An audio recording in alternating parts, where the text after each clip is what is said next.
Hello everyone, ఎలా ఉన్నారు? ఈరోజు ఇంకో విషయాన్ని మీతో పంచుకోబోతున్నాను.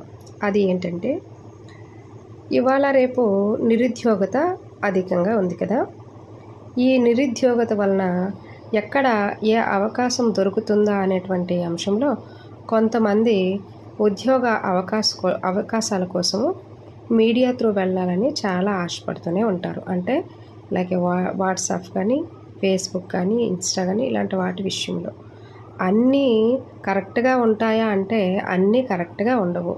ఈ మధ్య ఫేస్బుక్లో కూడా ఇలాంటి ఫేక్ జాబ్స్ అనేవి, వర్క్ ఫ్రమ్ హోమ్ అంటూ ఇలాంటివి వస్తూనే ఉన్నాయి.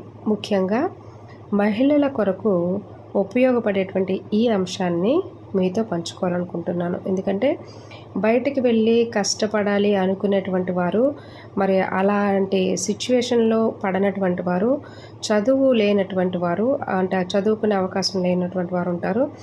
ఇలాంటి వారు వీళ్ళు ఏం చేస్తారు, హౌస్ వైఫ్స్, ఇలాగ ఏదైనా అవకాశం వస్తుందేమో ఇంట్లో, ఇలాంటి అవకాశాలను అందిపుచ్చుకోవచ్చు, ఏదో ఒక 4 రూపాయలు సంపాదించుకోవచ్చు అన్నటువంటి ఆలోచనతో ఉంటారు.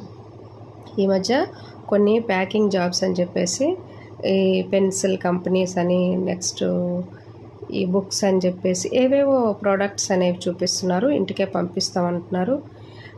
అందులో కొన్ని ఫేక్ ఉంటున్నాయి, కొన్ని నిజంగానే మంచిగానే ఉంటున్నాయి. కానీ మ్యాక్సిమము దేని విషయంలో మీరు విన్నా, ఏ ప్రోడక్ట్ విషయంలో చూసినా దానిని ముందు మీరు క్యాలిక్యులేట్ చేసుకోవడం నేర్చుకోండి. ప్రోడక్ట్ కాస్ట్ మనకి ఎంత పడుతుంది, మామూలుగా మనం తీసుకుంటే వారు ఎంత ఆఫర్ చేస్తున్నారు వర్క్ చేయడానికి, శాలరీ ఎంత ఇస్తున్నంటున్నారు, ఇదంతా కూడా క్యాలిక్యులేట్ చేసుకోండి. అలాగే రెండవ పాయింట్ ఏంటంటే, ముఖ్యంగా మీకు వాళ్ళు ఐడి కార్డులు ప్రొవైడ్ చేస్తామని చెప్పి అమౌంట్ కట్టమంటారు. ఎంత ఐడి కార్డు కాస్ట్ వచ్చేసి 650 అంటున్నారు. ఏం లేదు, ఒక ట్యాగ్ వేసి ఒక ప్రింట్అవుట్ తీసి చిన్న కార్డు లాంటిది తగిలించేస్తారు. అంతకుమించి అందులో చేసేది ఏమీ ఉండదు. దానికి 650 రూపీస్ చెల్లించాల్సినటువంటి పని లేదు. ఇంకొక విషయం ఏంటంటే, ఇందులోనూ జెన్యూన్గా ఏ కంపెనీ అయినా ప్రొవైడ్ చేసింది అని అంటే, వర్క్ ప్రొవైడ్ చేసింది అని అంటే, ఆ జెన్యూనిటీ ఉండేటువంటి కంపెనీలు బిఫోర్గా ఇలాంటి అమౌంట్స్ అనేవి ఆశించవు. ఐడి కార్డులు కట్టండి అని చెప్పేసి అడగవు. ఐడి కార్డుకి 650 రూపీస్ అంటున్నారని అంటే నేను ఈ యాడ్ చూశాను కాబట్టి మీకు ఈ విషయం నేను షేర్ చేయగలుగుతున్నాను. యాడ్ చూసి నేను వేసినటువంటి ప్రశ్నలకి వాళ్ళు మరలా నాకు సమాధానం చెప్పలేదు.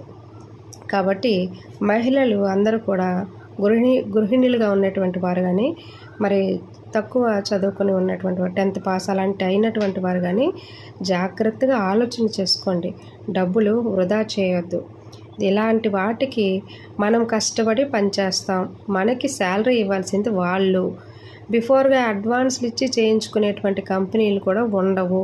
ఎందుకంటే ఎన్నాళ్ళలో అందులో కష్టపడి పనిచేస్తేనే తప్ప నమ్మకం అనేది ఉండదు ఈరోజు రేపు. అలాంటిది వాళ్ళు అడ్వాన్స్ ఇస్తారంటే మాత్రం పరుగులు తీయొద్దు. బిఫోర్గా కట్టమన్నారు, వస్తే 30,000 జీతం వస్తుంది, లేదనంటే పోతే 650 రూపాయలు పోతుంది అని కట్టొద్దు. ఇలాగా ఎంతోమంది మరి డబ్బులు వెచ్చించి కోల్పోయినటువంటి వారు, అలాగ ఒక్కొక్కరు లెక్క చూసుకుంటే ఒక 100 మంది అయితే వాళ్ళకి ఎంత లాభం అసలు. కాబట్టి ఈ యొక్క విషయాల్ని మైండ్లో పెట్టుకోండి. దీనివల్ల మీకు బెనిఫిట్ ఏంటి, ఈ విధంగా నేను చెప్పాను మీరు పాటించాలి అంటున్నాను. మీకు బెనిఫిట్ ఏంటి, మీ మనీ అనేది వేస్ట్ అవ్వదు, అలాగే మీ టైం అనేది సేవ్ అవుతుంది. మూడోది ఏంటంటే, మీరు మీ ముందుకు జెన్యూనిటీ ఉండేటువంటి అవకాశాలు ఏవైనా వచ్చాయి అనుకోండి, ఆచితూచి అడుగులు వేసుకుంటూ ముందుకు వెళ్తారు.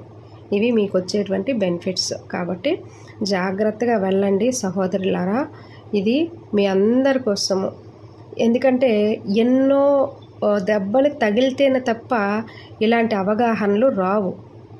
కాబట్టి ఈ పరిస్థితులు గుండా వెళ్ళి మోసపోయినటువంటి చాలామంది ఉన్నప్పటికీ మరలా అవకాశాల కోసం ఎదురు చూస్తూ ఉంటారు.